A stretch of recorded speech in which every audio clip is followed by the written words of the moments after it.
Oke, baik Pak Suparji Ahmad. Nah, kita ke Pak Sugeng, Pak Sugeng Teguh. Ini kalau menurut Pak Sugeng Teguh ini, Pak Sugeng Teguh juga serupa nggak tanggapannya dengan Pak Suparji? Ini agak beda saya ya. Kalau Pak Teguh apa? Jadi begini ya, dalam satu sistem peradilan pidana kita yang masih menggunakan aturan yang lama ya, di RKUHP apakah dirubah apa tidak ya, keberadaan korban itu kan diwakili oleh negara, dalam hal ini adalah penyidik ya, penyidik ya, penyidik dalam mengungkap kasus tersebut, keberadaan korban. Nah, kemudian ada memang metode-metode di dalam satu pemeriksaan: wawancara, interogasi, konfrontasi, dan rekonstruksi. Dalam 3 hal, wawancara, interogasi, kemudian konfrontasi, ini tidak ada posisi korban ya, memang ya. Oleh karena itu kehadiran memang transparansi ini letaknya menurut saya adalah kepada publik ya, melalui siaran langsung seperti ini ya, siaran langsung seperti ini. Nah, kemudian kehadiran tersangka, kehadiran keluarga korban atau kuasa hukumnya ini memang diskresinya penyidik nih ya, sifatnya tidak wajib. Tidak wajib, ini diskresi penyidik. Menurut saya tidak dilarang juga mereka hadir ya. Mereka hadir tidak dilarang ya. Mereka tidak hadir dilarang. Tetapi ketika juga tidak ada karena penyidik mengambil sikap meminta mereka tidak ikut atau dilarang, itu juga tidak ada pelanggaran sebetulnya dalam KUHP. Karena konstruksi saya tadi katakan dalam sistem peradilan pidana, korban diwakili oleh negara. Betul. Dalam hal ini oleh polisi. Nah, kemudian sisi transparansi publik adalah melalui pemberitaan seperti ini ya, ini transparansi publik melalui peran media ya, peran media. Korban juga bisa mengakses informasi dari sini gitu ya. Mungkin yang dihindari adalah terjadinya nanti implikasi perdebatan, karena mungkin yang dihindari penyidik begitu, karena ada soal salah satu pernyataan Ibu PC itu pelecehan yang selalu ditolak oleh pihak keluarga korban. Nah, dikhawatirkan di situ terjadi crash ya. Terjadi crash. Ini waktu adegan di ini nih. Ya, ini salah satu adegannya sudah dimulai pemirsa. Ya, kita dengar secara aja langsung adegan ini. Ya, Pak Suparji, kita ke Pak Suparji. Ini bahwa Pak Suparji, kita melihat kehadiran Ibu PC tidak menggunakan baju tahanan, padahal dia sudah menjadi seorang tersangka. Ini pendapatnya seperti apa, Pak Suparji? Ya, ini juga kemudian menyisakan adanya perlakuan yang tidak sama ya. Kenapa yang lain ya digunakan dengan baju tahanan tadi itu, terus kemudian yang bersangkutan tidak? Saya kira perlu dijelaskan oleh penyidik pertimbangannya apa. Apakah memang ada alasan-alasan tertentu? Kan seharusnya kan diberlakukan yang sama. Kembali kepada soal tidak dilarang dan tidak ada kewajiban ya untuk kemudian kehadiran dari pihak korban. Yang saya setuju bahwa memang untuk kepentingan korban ini negara telah hadir kan, karena memang negara melalui penyidik ya itu hadir untuk mengambil kepentingan korban. Yang menjadi persoalan adalah tentang tadi itu. Ya, memang tidak ada keharusan, memang tidak ada larangan, tetapi ya lagi-lagi kan ini tadi saya katakan timbul lagi satu pertanyaan, timbul lagi satu spekulasi, kenapa tidak boleh gitu loh ya, kenapa tidak boleh, itu yang saya sayangkan. Memang secara positifistik ya, secara normatif ya tidak ada keharusan, tetapi lagi-lagi ini kan sebetulnya ini perkara ini segera dilokalisir, segera fokus ya untuk diselesaikan dan kemudian tidak muncul ya riak-riak yang tidak perlu gitu loh ya. Apakah memang ya tadi kalau saya kira seandainya misalnya terjadi misalnya crash tentang soal nanti pelaksanaan rekonstruksi karena a priori terhadap misalnya soal motifnya pelecehan seksual, tapi tentunya penyidik kan punya teknik-teknik khusus. Saya pada perspektif adalah bahwa bagaimana rekonstruksi itu mampu memberikan dukungan proses pembuktian dan kemudian mampu mengungkap perkara di secara terang-benderang perkara dan kemudian mampu menjawab berbagai macam ya keraguan yang terjadi, dan yang penting adalah tidak menyisakan masalah baru gitu. Ini kan tersisa masalah baru, yaitu apa proses rekonstruksinya akhirnya kan kemudian dianggap tidak bertebaran dan kemudian yang bersangkutan kemudian akan melakukan berbagai macam opini dan sebagainya, kan akhirnya menjadi sia-sia. Yang saya khawatirkan itu apakah kemudian proses hukum nanti, proses hukum itu akan memisahkan itu lagi ya. Nah itu yang sudut pandang saya itu daripada muncul pertanyaan itu makanya lebih baik itu diatasi itu dengan kemudian keterlibatan jadi itu Mas. Ya. Oke, kalau ke Pak Teguh ini gimana pendapatnya ini Ibu Pece tidak menggunakan baju tahanan oranye seperti yang lainnya? Apakah ini akan menimbulkan kecurigaan lagi untuk masyarakat? Status Ibu Pece belum sebagai tersangka yang ditahan. Jadi dia masih sebagai seorang bebas ya. Seorang bebas yang dikenakan status sebagai tersangka. Oke, baik. Dalam sistem peradilan pidana kita kan tersangka itu belum tentu bersalah ya. Sampai ada putusan peradilan berkekuatan tetap. Kalau Kuat Ma'ruf dan Ricky Rizal karena dalam status tahanan, maka dia dikenakan baju tahanan. Jadi itu aja bedanya. Oke, mungkin bisa dikatakan kalau Ibu Pece-nya sebagai tahanan rumah seperti itu. Enggak juga, ya. Enggak juga. Ibu Pece statusnya tetap sebagai orang bebas karena belum dikenakan status tahanan, ya. Kalau dia sebagai status tahanan rumah, mungkin tadinya sudah ada surat perintah penahanan keluar, ya. Kemudian ada penangguhan. Kalau kemudian tahanan rumah, pertanyaannya pakai baju tahanan apa tidak? Tidak juga, ya. Oke. Tidak juga, ya. Oke, ini kita bersama-sama pemirsa menyaksikan secara langsung rekonstruksi di rumah di Saguling. Ini kalau kita duga ini adalah peristiwa yang terjadi di rumah di Magelang ya, Pak? Iya, peristiwa tanggal 4, 7 dan 8 ini. Nah, tadi Pak Teguh mengatakan tadi kalau tidak perlu dilibatkan juga dari keluarga dan pengacara pihak keluarga Brigadir Joshua. Nah, ini dengan secara langsung ini apakah sudah dapat menimbulkan keterbukaan untuk masyarakat bahwa sempat bertanya-tanya, sempat ada rekayasa di rekonstruksi awal, kemudian ini tidak dilibatkan pihak keluarga, pengacara? Ini kan pertanggungjawaban dari tim sus untuk bersikap transparan. Oleh karena itu disiapkan layar ya, kemudian dipublikasikan langsung. Ini salah satu bentuk transparansi nih ya, bisa dilihat. Jadi dari adegan ini ya, ini pun bisa menjadi catatan-catatan semua pihak ya. Masalahnya memang korban diwakili oleh negara dalam hal ini polisi ya. Nah, kalau seperti ini menjadi catatan juga tim pembela tersangka ya. Ya, tim pembela tersangka nih. Tapi tim pembela tersangka kan ada di sana tuh ya. Ya, ada di sana. Yang kita lihat di sini adegannya kan Ibu Pece nggak diwakilkan, dia langsung. Kemudian ada Ricky Rizal, ada Kuat Ma'ruf. Yang adegannya ini Yosua ini siapa yang memerankan gitu loh? Kan waktu itu dia masih hidup. Iya betul. Ya? Oke. Nah itu tuh ada yang pakai baju putih tuh. Nah dia kan nggak pakai baju tahanan tuh. Nah itu mungkin memerankan Yosua dia. Memerankan Yosua itu. Oke, baik. Nah, Pak Suparji Ahmad ini kan korban juga diwakili oleh negara, kata Pak Teguh ini ya, korban diwakili negara atau oleh polisi saat ini seperti itu. Nah, sebelumnya memang kan polisi kemarin juga terlibat dalam rekayasa seperti itu. Ini tidak mengurangi kepercayaan dari masyarakat, Pak Suparji. Kalau menurut Pak Suparji. Ya, pertama kan betul bahwa memang status Bu Putri sekarang belum tahanan, kemudian tidak ada itu kewajiban bagi tahanan. Tetapi yang jadi persoalan di publik kan kenapa tidak ditahan, gitu ya?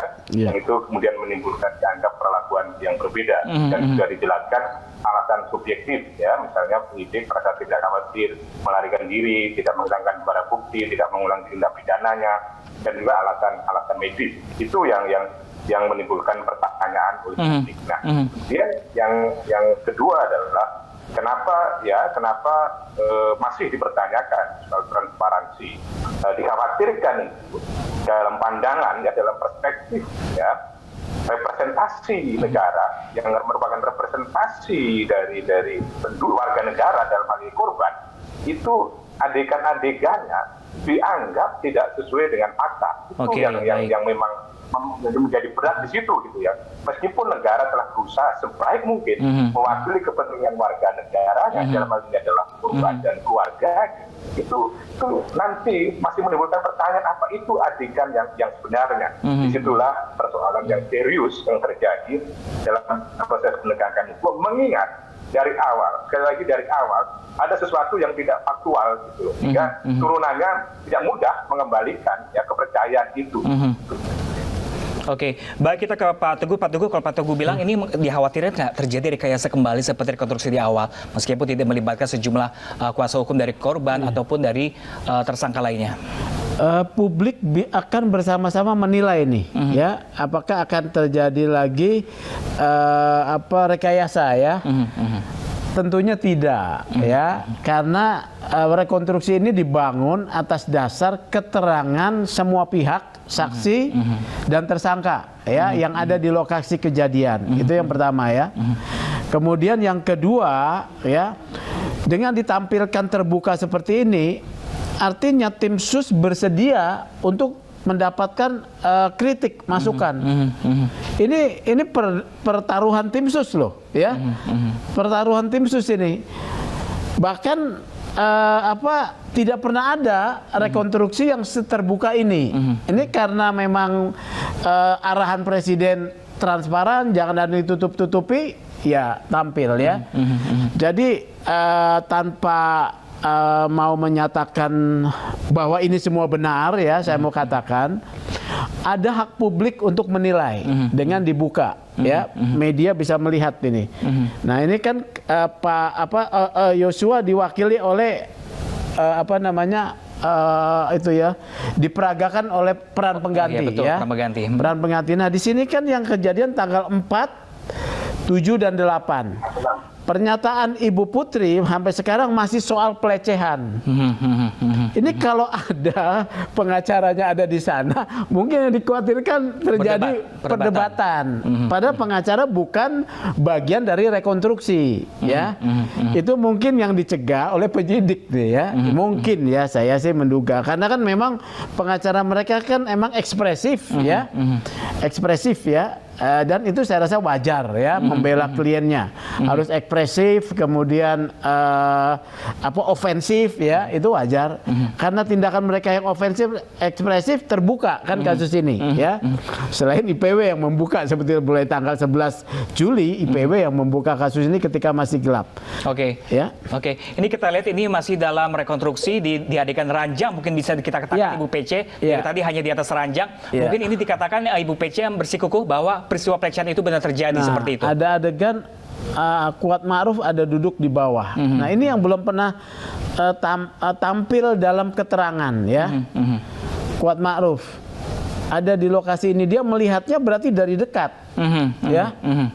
Ini kalau dalam rekonstruksi seperti di Magelang misalnya, ini seperti sangat serupa seperti ini dibuatnya? Atau jadi yang disebut rekonstruksi itu adalah reka ulang peristiwa pidana yang terjadi, disesuaikan dengan lokus dan tempus deliktinya, ya.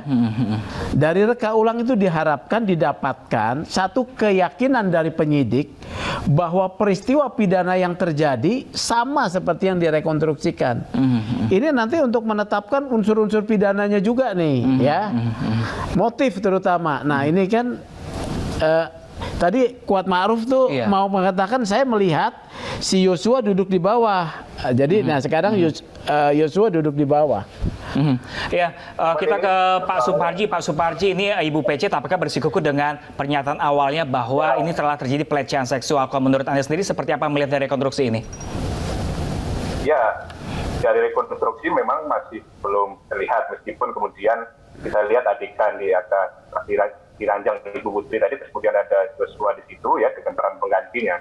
Tapi kan kemudian yang menjadi cukup pertanyaan yang mengemuka adalah karena sekarang kan laporannya sudah dihentikan, artinya laporan dugaan tindak pidana ini tidak ada unsur atau tidak ada alat buktinya. Mungkin juga pertimbangannya karena pelaku juga sudah tidak bisa diminta pertanggungjawaban. Tetapi dihentikannya, ya, soal laporan itu kan muncul satu pertanyaan tentang kenapa masih pada bersikukuh pada ya pengakuan tentang itu, dan kemudian dengan nalar-nalar yang lain, apakah kemudian yang bersangkutan berani melakukan itu. Tetapi kan dalam rekonstruksi kali ini sepertinya berada dalam sebuah skenario tentang adanya pelecehan seksual yang harapannya tadi dikatakan Pak Sugeng tadi bahwa ini adalah benar adanya yang peristiwa pada waktu itu gitu. Dan ini hanya sebuah reka ulang gitu, di mana reka ulang itu diharapkan ya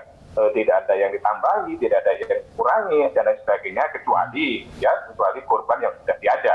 Tapi ini tadi masih pada konsistensi tentang pelecehan seksual ya, dan kemudian mungkin nanti akan lebih penting lagi ada tentang perencanaannya gitu, tentang perencanaan pembunuhannya gitu. Jadi ini adalah sebuah rekonstruksi, sebuah reka ulang yang harapannya mampu menggambarkan, sekali lagi, menggambarkan fakta yang sebenarnya, sehingga semuanya menjadi terang benderang dan kemudian semuanya menjadi logis gitu ya, semuanya menjadi logis.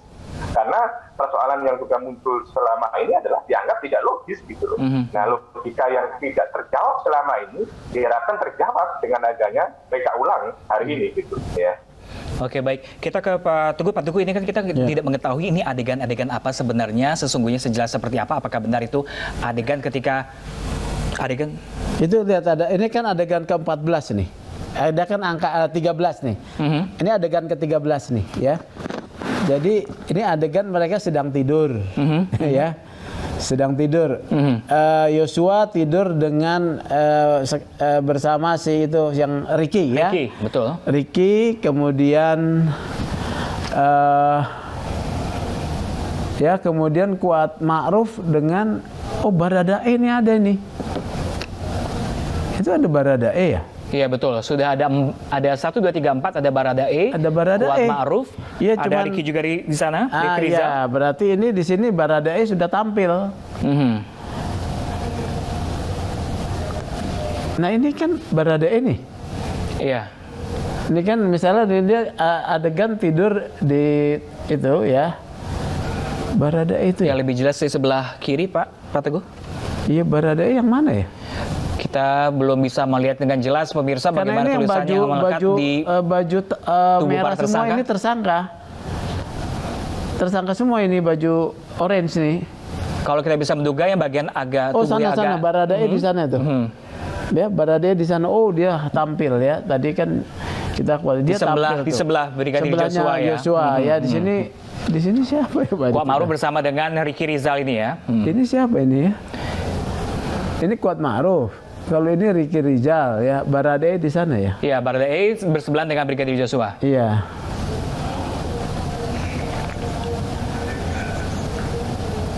Baradae. Iya itu Baradae di sana ya. Iya betul. Di samping dengan Brigadir Joshua. Iya. Yang dilakukan oleh peran pengganti ya. Peran pengganti. Baradae tampil.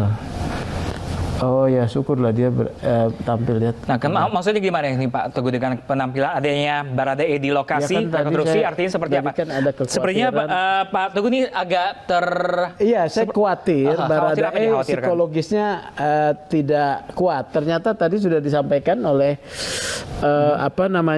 dari LPSK sudah kondisi psikologisnya sudah mantap ya. Itu ternyata hadir ya. Ini kan bertemu baru dengan Ricky Rizal dan ini belum tentu kalau nanti ketemu sama ini. Nah ini adegan menelpon nih. Nah ini adegan. Jadi kalau kita lihat Baradae tidak ada pendampingan dari tim kuasa hukum, tidak ada.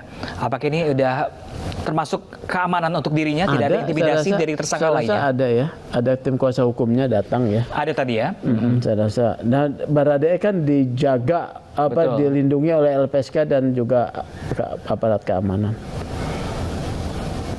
Pak Teguh, ini tadi baru saja kita lihat ada adegan Ibu Putri menggunakan ponselnya menelpon seseorang. Apakah Pak Teguh mengetahui belum adegan tahu. ini? Saya tidak tahu. Tidak tahu saya. Dia dalam keterangannya itu menelpon siapa. Ya boleh mungkin Pak Suparji Ahmad. Silakan Pak Suparji. Ya kalau kita lihat tadi di adegan 14, Ibu Putri kan pegang ponselnya dan menghubungi dan ini yang menarik adalah apakah sudah terjadi pelecehan seksual atau belum. Kalau ini kan dari adegan 14 belum terjadi gitu ya. Jadi apakah ini menghubungi dalam rangka melaporkan kejadian itu atau sebetulnya dia menghubungi sebelum kejadian itu. Tetapi kalau dari reka ulang tadi kejadian pelecehan seksual tadi belum nampak kan. Kalau kita lihat ya, posisinya masing-masing ada Baradae sama Joshua yang berdua di situ kan, tapi belum ada adegan tadi. Apakah adegan tadi sudah nampak ketika di dekat tempat tidurnya tadi itu. Nah, kita masih menunggu adegan-adegan berikutnya ya, supaya pada saatnya nanti memang pengakuan itu adalah logis gitu loh ya. Tetapi kalau kita lihat itu mereka berada di satu tempat, apakah berani yang bersangkutan untuk melakukan itu gitu loh. Itu yang saya kira nanti akan muncul lagi ya keraguan tentang pelecehan seksualnya itu tadi. Karena kalau lihat ya mereka dalam satu lokasi gitu ya, di 13 sama 14 ini. Ya, coba kita lihat adegan berikutnya. Jelas juga, Pak. Ya.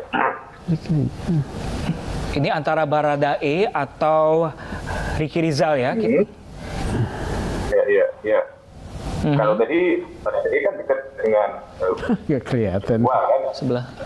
Itu juga nggak begitu terlihat. Kita lihat menarik adegan apa ini ya. Iya, betul, Pak. Ya. Adegan 15 tuh. Ini, kalau jika ada rekonstruksi kasus pelecehan seksual yang dikatakan Ibu PC itu dilakukan di sini, berartinya apakah benar itu terjadi atau atau tidak sebenarnya, Pak? Itu nggak kelihatan tadi ada pelecehan, cuman Brigadir Yosua duduk. Belum terlihat ya. Belum kelihatan. Karena kontak dengan Brigadir Yosua pun tidak ada di scene ini ya, Pak ya? Tidak ada. Gitu. Makanya ini kalau ini yang kemudian dianggap sudah terjadi pelecehan. Nah, ini Richard dan ini Ricky. Kita bisa lihat dengan jelas ya. Sebelah kiri adalah Richard dan sebelah kanannya adalah Ricky. Iya, belakang. Richard Eliezer. Oh, sudah keluar berarti Iya, sudah pindah ke lokasi luar. Jadi itu ada pengambilan senjatanya Yosua dilucutin. Tadi ya, Pak ya? Iya.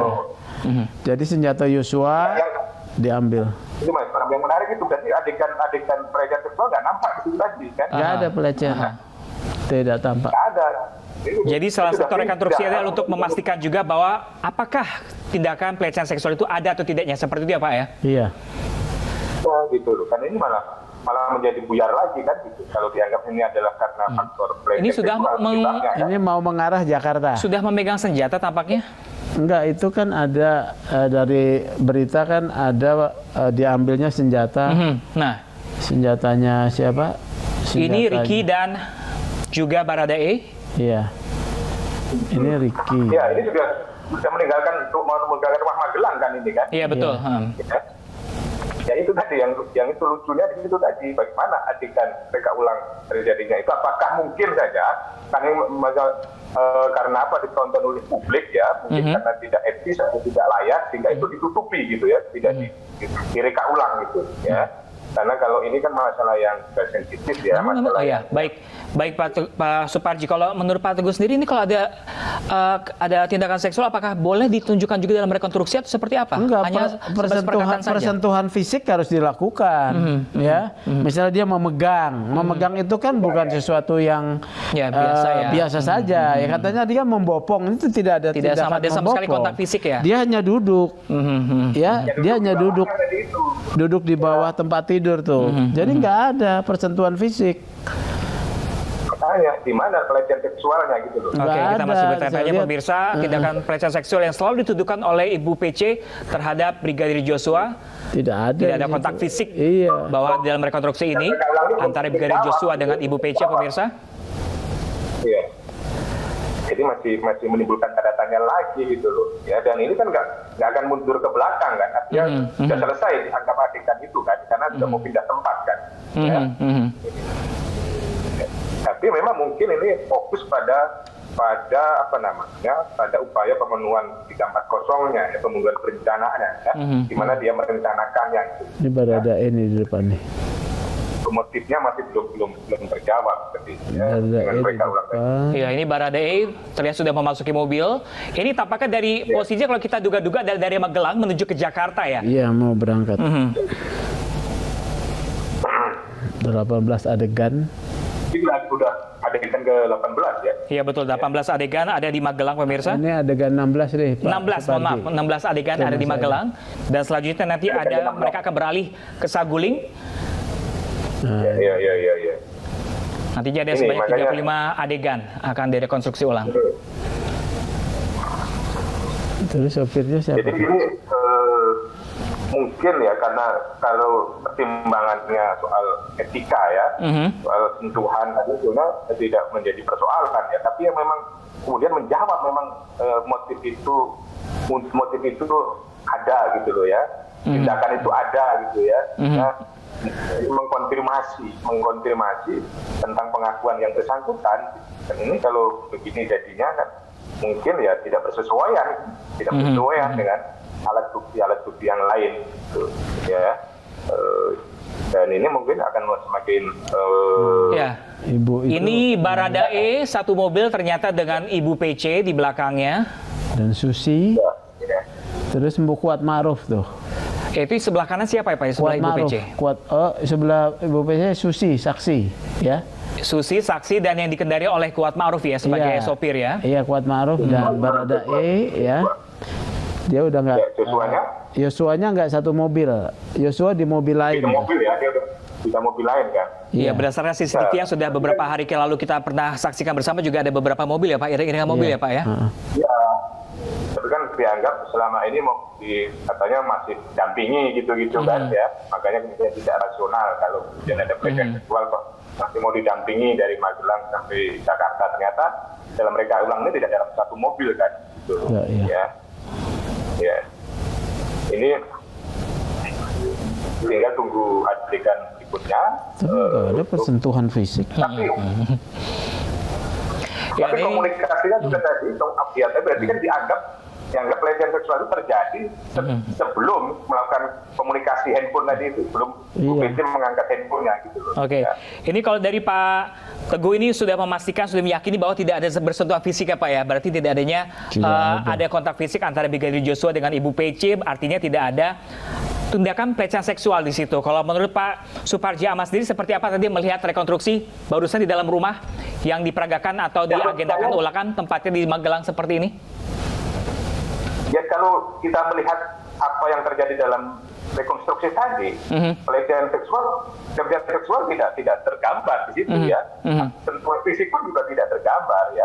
Apakah kemudian itu dia duduk di dekat tempat tidurnya itu dianggap sebagai pelecehan seksual atau apa gitu loh. Terus kemudian kalau dilihat setelah duduk terus kemudian ibunya kan mengangkat handphonenya dan menghubungi kan itu.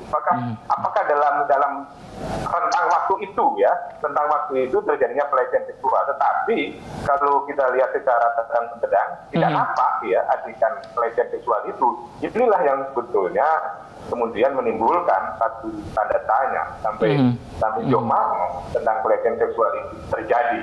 Ya, kan selama ini hanya berdasarkan pengakuan kan. Betul. Iya, hanya dari ucapan Ibu PC saja seperti itu. Tidak didukung dengan alat bukti yang lain gitu loh ya.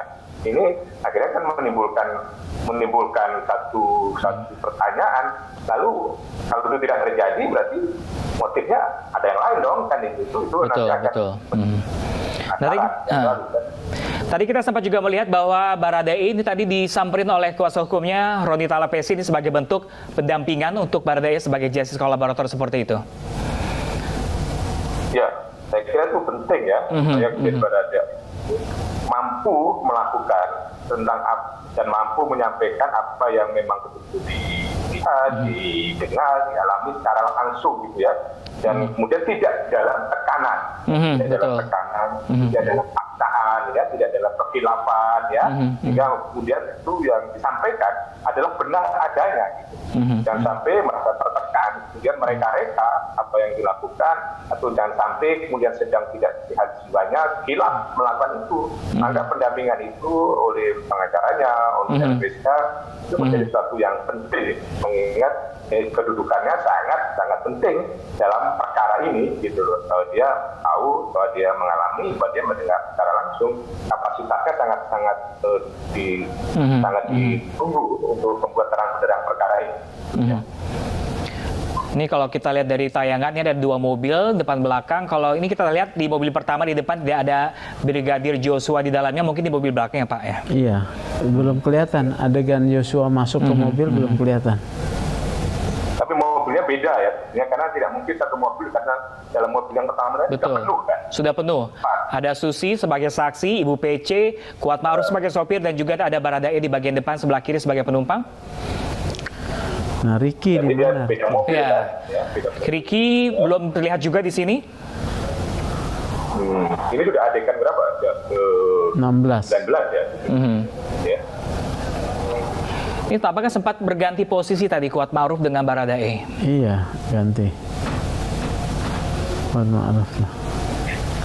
Ya. Ini masih nunggu adegan berarti adegan berikutnya sudah di Jakarta nanti ya.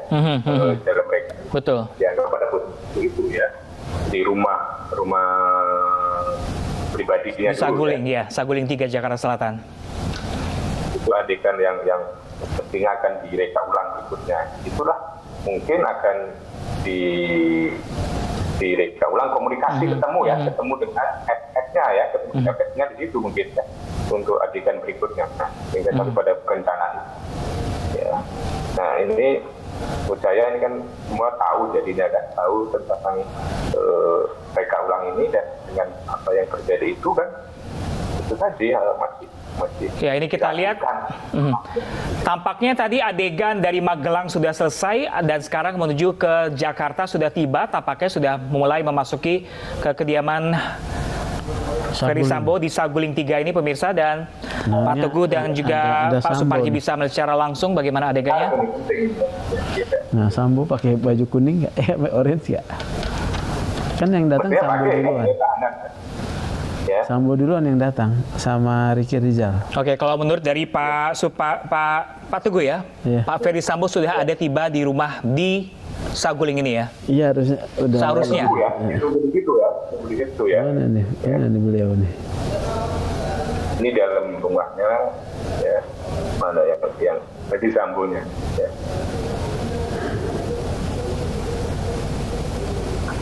Ini di lokasi ruang tamu ya, kayaknya di reka ulangnya begitu ya. Iya. Ini Sambo yang mana nih?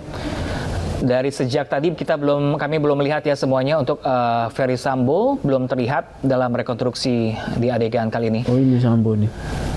Sambo. Iya betul.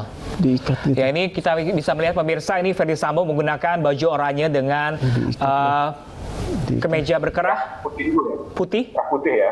Iya betul. Ya. Itu di Dia nunggu di borgol. rumah ya. Di borgol. Dia Iya, nunggu di dengan rumah, ya. kondisi tangan di borgol, dan ini memang katanya ini permintaan dari kuasa hukum dari Baradae. Oh. Seperti itu, untuk menghindari hal-hal yang tidak diinginkan. Iya. Memang mungkin terjadi nggak sih Pak, kalau kita ke Pak Teguh mungkin nggak terjadi dalam rekonstruksi ini tersangka mencoba untuk melukai tersangka lainnya yang bergabung dengan seorang sebagai mungkin justice saja. kolaborator. Mungkin saja. Karena emosi yang tak tertahankan. Iya. Ya, mungkin saja persentuhan fisik, makanya jangan terjadi persentuhan fisik ya. Mungkin saja bahwa terjadi emosi tidak tertahankan ya, kemudian dia meledak gitu ya. Itu menjadi masalah baru kan. Makanya ini harus eliminir ya. Hal-hal ini harus dieliminir ya. Sebagai antisipasi ya. Antisipasi ya. Karena memang pemberlakuan equality before the law kan begitu ya, bahwa walaupun dia seorang perwira tinggi ya diperlakukan sama.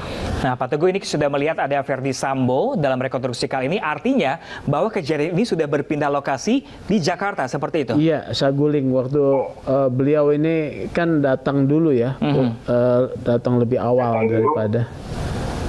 Dan di telepon tadi ya. Iya. Oke, ini mungkin kalau Pak Suparji melihat ini dari feedback dari telepon yang telah dilakukan Ibu PC. Tadi Ibu PC menelpon Pak Ferdy Sambo seperti itu maksudnya, Pak Suparji?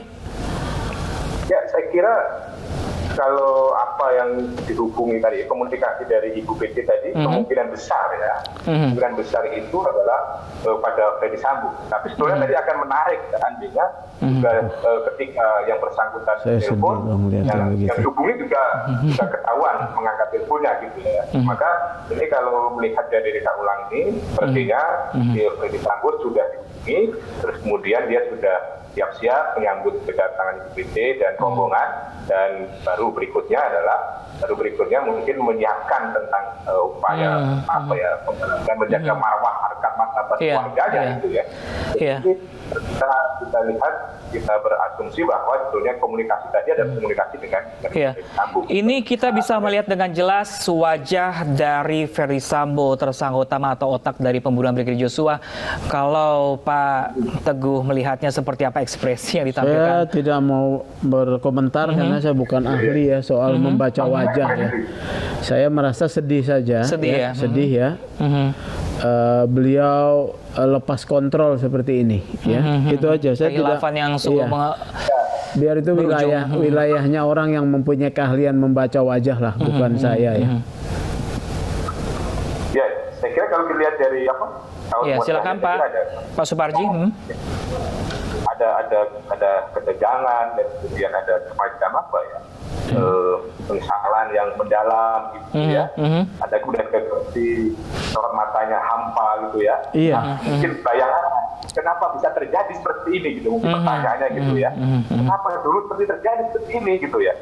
Kalau lihat dari ekspresi sorot matanya seperti itu, mungkin dia bersangkutan juga seolah tidak percaya ya. Seolah tidak percaya kenapa dulu bisa seperti ini dan kemudian bisa terbongkar seperti ini gitu. Mungkin itu mungkin saja ya seperti itu. Tetapi tentunya kan kita lihat dari perbuatannya kan. Penyesalan itu baru muncul sekarang ya Pak ya, terlihat ya Pak dari ekspresi dari Ferdy Sambo saat ini. Ekspresinya gitu ya. Seperti bertanya kenapa seperti itu terjadi. Tapi kan semua akhirnya harus dijalani kan. Betul. Ya? Maka menarik ekspresinya ketika Ibu PT datang, apa sebetulnya yang dilakukan oleh Ferdy Sambo gitu ya. Betul. Kita masih nunggu tentang bagaimana mereka bertemu ya. Ini kami masih menanti semua. Ya, gitu. Namun ini kalau kita ke Pak Teguh, ini dari total ada 78 reka adegan dilakukan. Artinya 78 reka adegan itu akan dilakukan semuanya pada hari ini, tidak mungkin bersama untuk esok hari? Tidak, hari ini. Karena diulang lagi besok itu kerepotan tersendiri ya, pengawalan. Berubah cerita? Bukan berubah cerita. Atau seperti apa? Pengawalan kembali ya itu akan butuh tenaga lagi. Ini akan diselesaikan hari ini. Oke, baik. Ini kami masih menanti pemirsa bagaimana jalannya rekonstruksi. Silakan Pak Suparji. Ini kan sudah hampir 30% adegannya kan. Iya. Dan mungkin adegan berikutnya saya kira tidak dalam durasi yang lama ya, antara adegan 1 dengan dan bisa selesai nih siang nih, jam 1 lah. Apa selesainya? Iya. Saya rasa jam 1 paling lambat. Jadi kalau menurut Pak Teguh ini termasuk cepat rekonstruksi yang dilakukan pada hari ini? Cepat ya. 18 adegan kan tidak sampai 1 jam tuh. Ini kembali dari ke adegan kembali ya, mungkin di ruang kerja Pak Ferdy Sambo ini. Ya, di meja kerja dia ya, gitu ya. Ya. Jadi ini yang bersangkutan Ferdy Sambo duduk ya dengan di kanan kirinya ada bendera ya. Menurut saya ini adalah satu adegan yang bagaimana nanti yang bersangkutan menerima kedatangan istrinya. Oke. Nih, Pak Teguh tadi kan Pak Teguh tidak berani mengomentari ekspresi dari Ferdy Sambo. Cuma kita bisa melihat secara langsung bagaimana ekspresi Ferdy Sambo itu nampak begitu jelasnya. Nah, ini apakah akan mengintimidasi seorang Baradae nantinya? Sepertinya tidak ya. Dia dalam kondisi tenang ya, dalam kondisi tenang dan dia nyaman bersama dengan pengacaranya. Ya, saya lihat pengacaranya juga punya gaya komunikasi yang baik ya. Saya mendengar bahwa mereka teman sekolah. Ya, jadi Pak PFS ini nyaman itu dengan adanya pengacaranya itu, ya bisa tersenyum ya tadi. Ya kita harapkan semuanya lancar. Oke. Nah kalau Pak Suparji sendiri tanggapannya seperti apa nih? Apakah dari ekspresi dari Ferdy Sambo ditampilkan pada siang hari ini, apakah nanti akan mengintimidasi juga si Baradae sebagai justice kolaborator? Saya kira juga berhitung lah ya dampaknya ya. Kalau kemudian yang bersangkutan melakukan intimidasi lagi atau mungkin mengkondisikan lagi, saya kira akan makin runyam dampaknya, akibatnya. Menurut saya ini sudah pada tahap ya penyesalan, pada tahap kemudian merasionalisasi langkah-langkah berikutnya, sehingga kemudian berharap ada keringanan dan tidak melakukan kecerobohan baru, karena pelampiasan emosi nanti sama sekali tidak akan menguntungkan, tidak akan menguntungkan kepada yang bersangkutan, tapi justru akan semakin memberatkan dan nanti publik yang akan menilai, gitu. akan semakin memberikan stigma negatif pada yang bersangkutan. Dengan sekarang banyak ditonton orang, kemudian berlaku emosional lagi, orang terkonfirmasi, oh ternyata memang begitu. Saya kira ini tidak akan terjadi karena apalagi sudah dilakukan pembatasan fisik dengan pengawalan dan pengamanan yang relatif sangat kuat, gitu ya. Nah, ini kira-kira belum lama ya. Ini masih persiapan, kira-kira seperti masih persiapan atau sudah dalam rekonstruksi? Sepertinya belum ya, Pak? Belum, bukan rekonstruksi, ini sedang persiapan. Dia termasuk dalam adegan berapa? Bukan adegan ya. Saya ke toilet. Tapi menariknya fokus pada Ferdy Sambo, bagaimana rombongan tadi itu kan? Ya, kita pada nanti adegan berikutnya adalah adegan Ferdy Sambo atau adegan rombongan tadi, ya. Ini saya kira. Pak Suparji, kalau tadi kita lihat dari awal rekonstruksi adegan pembunuhan Brigadir Joshua ini cukup menyita perhatian masyarakat sekali. Tampaknya dengan masyarakat masih bertanya-tanya mengapa harus menggunakan begitu banyak petugas keamanan dengan senjata laras panjangnya dan juga kendaraan taktis. Apakah memang wajar seperti itu, Pak? Ya, saya kira dalam perspektif antisipasi terhadap hal-hal yang tidak terduga, saya kira ini adalah wajar ya. Lagi sudut pandangnya itu tadi untuk mengantisipasi ya, mengingat memang ini masalah yang cukup krusial ya, masalah yang cukup bisa saja ya ada emosi, bisa saja kemudian ada intimidasi dan lain sebagainya. Ya, saya kira ini antisipasi relatif memang diperlukan. Memang ya cukup besar ya pengamanannya. Tetapi ya, daripada terjadi hal-hal yang tidak diinginkan dan akibat dari lengahnya antisipasi, maka lebih baik antisipasi ini. Ini sudah menarik, sudah datang, sudah sampai ya. Iya, betul. Sampai di, Ini artinya dari Magelang sudah tiba di Jakarta, tepatnya di Jalan Saguling 3, Pak Suparji ya? Ya, ini sudah sampai dan ini nanti terjadian pertemuan kan Ibu PC dengan. Iya, betul. Mobil pertama yang ditumpangi oleh Ibu PC di bagian belakang. Kita lihat ini sang sopir ketika itu sepertinya Baradae ya. Sopirnya Baradae ya? Iya, Baradae. Di sebelah kiri ada Kuat Ma'ruf tadi ya. Iya, iya.